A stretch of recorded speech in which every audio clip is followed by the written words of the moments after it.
An 18-year-old teenager pleaded guilty on Wednesday, June 13, to causing grievous hurt to a pedestrian while riding his electric scooter in a negligent manner. Last year on September 17, Nicholas Dingnijay had failed to keep a proper lookout and did not reduce his speed despite the presence of pedestrians, leading to his collision with the 55-year-old pedestrian. Madam Angelukia, a mother of 3, was left in a month-long coma after the accident, although she is now on the way to recovery.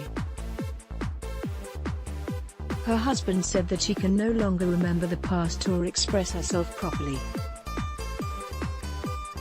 According to the Straits Times, the 14 kilograms device, which cost $1,600, was given to Ting by his father in July 2016. On the day the accident occurred, Ting's girlfriend was with him on the e-scooter as they made their way to Pisces East Community Club. Ting had disregarded the instructions manual of his e-scooter warning against riding with a pillion rider.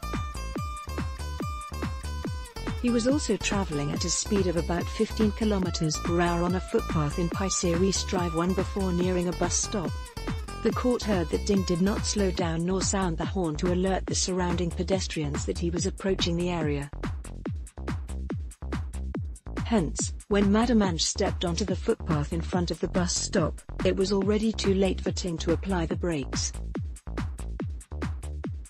Assistant Public Prosecutor Dylan Cox said, "The e-scooter impacted the left side of the victim, causing her to fall and hit her head on the ground. After the collision, the victim sat on the footpath and appeared dazed. She was helped by pedestrians to rest on the seats of the bus stop. It was observed that her eyes were open but she was not responsive.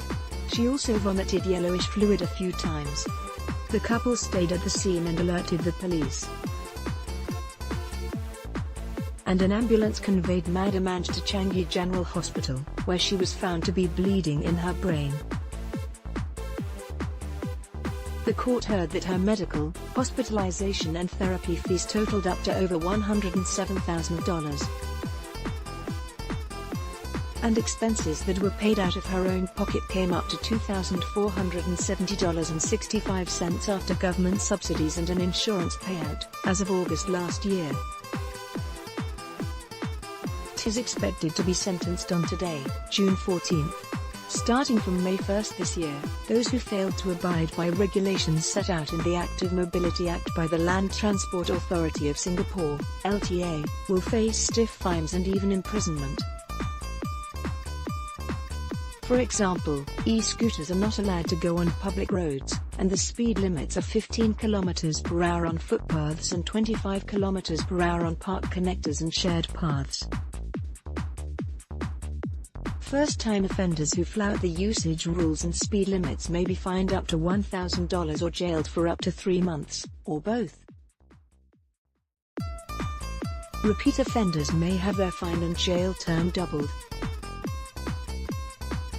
New law also places a limit on the size and speed of the devices that can be used on public paths. These cannot weigh more than 20 kilograms each and must have their speeds capped at 25 km/h.